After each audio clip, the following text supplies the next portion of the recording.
So, how do we help restore meaning and purpose to individuals' lives and work in alignment with SAMHSA's 4 dimensions of recovery process?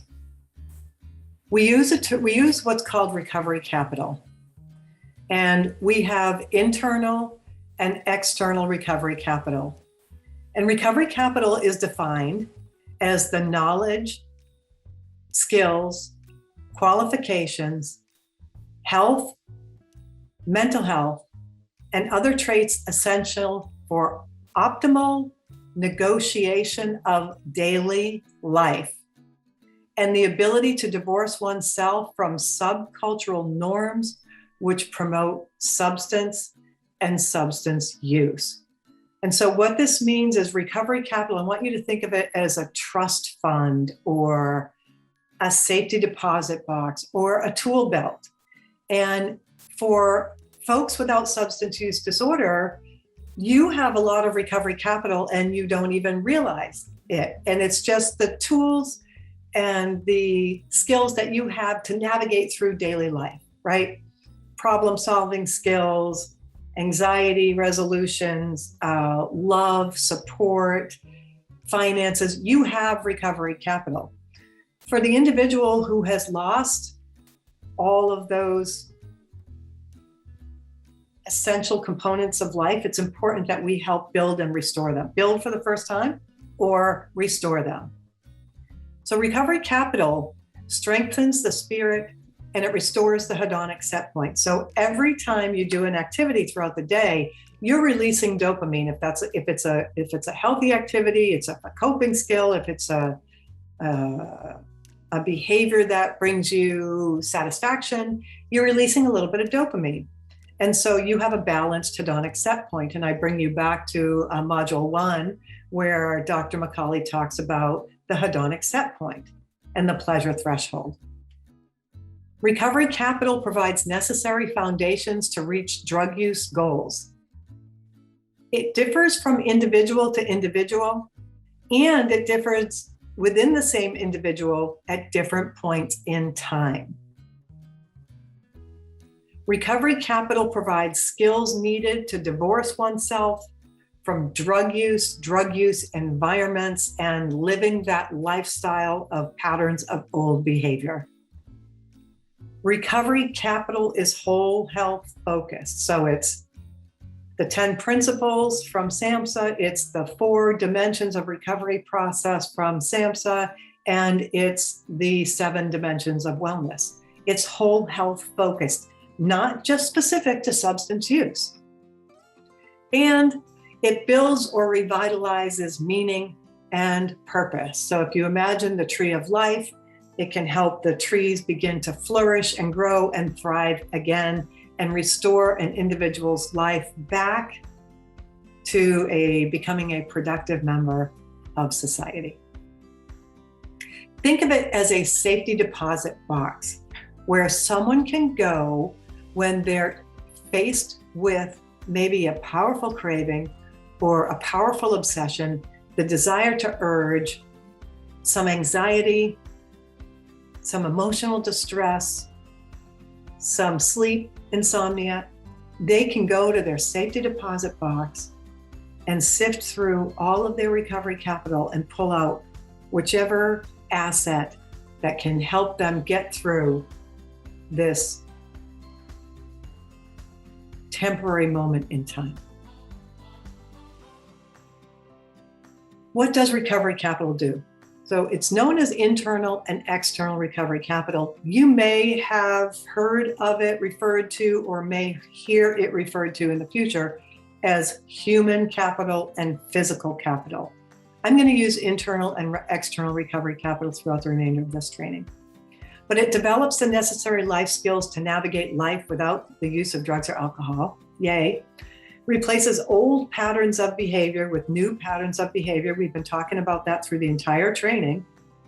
And that's with any behavior change, particularly substance use disorder, and can be used as a measurement tool for progress.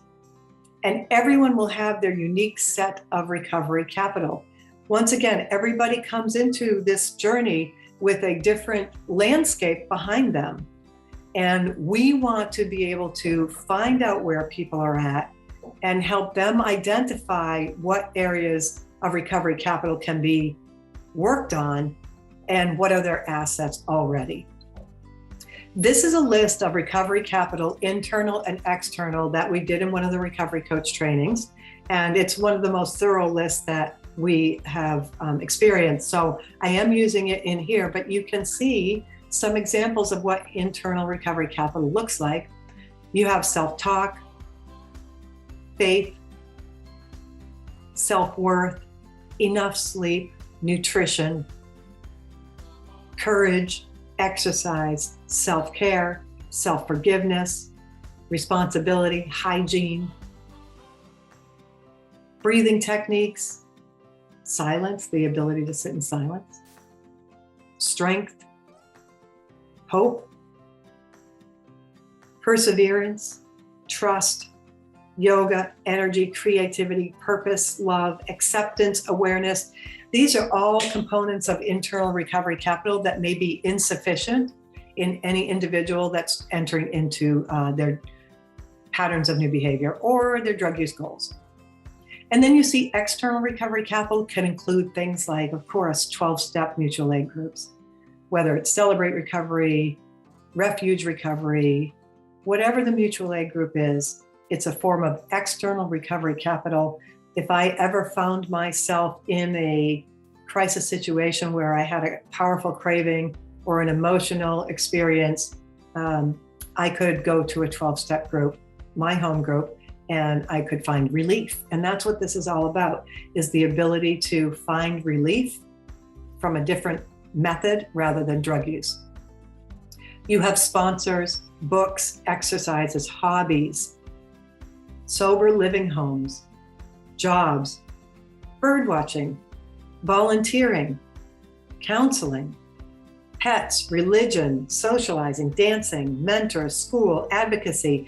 You can see that all of these are external sources to help replace old patterns of behavior and restore meaning and purpose and provide coping mechanisms for individuals that used to use drugs as a solution to everything. I said before, I think it was in the first or second module, that you've heard the term meet them where they're at, but we want to, and I really want you to embrace this. I invite you to embrace this term, is find out where people are at, because we cannot assume that everybody coming in to our acquaintance, workplace, loved one, whatever the situation is, that they have the same level of recovery capital. You're going to have folks that come in with high recovery capital, solid place to live, solid work, solid family support, and high problem severity. I just spent 1.5 years working with a gal who was this example. She was using heroin, and she used it every weekend. She was a weekend user, and she had everything in place. She was very solid. And after 1.5 years of working with her, and she just could not, she would go through periods of like 3 weeks, 6 weeks of not using, but she would always return to use. And ultimately, after spending time with her and being willing to find out what her barrier was, ultimately it was she had experienced childhood trauma. And she was really authentically afraid to face that childhood trauma. And her coping mechanism on a regular basis was heroin. And that provided her relief. Even though she had the house, she had the job, she had the family, everything was in place. Her internal recovery capital was that she needed to work through her trauma. She had to be willing to do that. When we separated, she was not willing to do that. You might find people with low problem severity and low recovery capital. You might find people with high problem severity and low recovery capital, and high recovery capital and low problem severity. So you've got to find out where people are at, folks. You can't just assume that everybody's coming in with low recovery capital, because you could spend a lot of valuable time trying to build recovery capital, internal and external, if you don't find out where people are at. The prescription to recovery focuses, once again, we focus on whole health, not just the discontinuation of use. And so William White, again, very revered in the recovery world, has identified seven recovery wellness domains, and those are recovery connectivity. So that's connection to recovery language, other people in recovery. It might mean counselors or trauma support groups or mental health or recovery peers, but some connection to mental health and behavioral health social networks. Physical dimension, health, nutrition, sleeping, emotional regulation, etc. Emotional, once again, emotional regulation, understanding what's making you tick, what's causing you to use, because there's some underlying condition that is prompting you to now. Maybe it wasn't when you started using drugs, because maybe you started using drugs as a prescription drug use and for pain relief, and now maybe it's turned into something else. So you want to be able to identify that. Spiritual connections, living accommodations, safe housing, like we showed in SAMHSA's 4 dimensions, school, work, and daily living. And all of these things, these 7 recovery wellness domains, can help restore a person's meaning and purpose for daily living and life, and help reduce drug use. The pathways of recovery. Recovery capital journey will look different for everyone, and I cannot emphasize this enough. We must break the mold that everybody is the same. We all didn't arrive at our drug use patterns via the same pathway into addiction. It's certainly not going to look the same on the pathway out.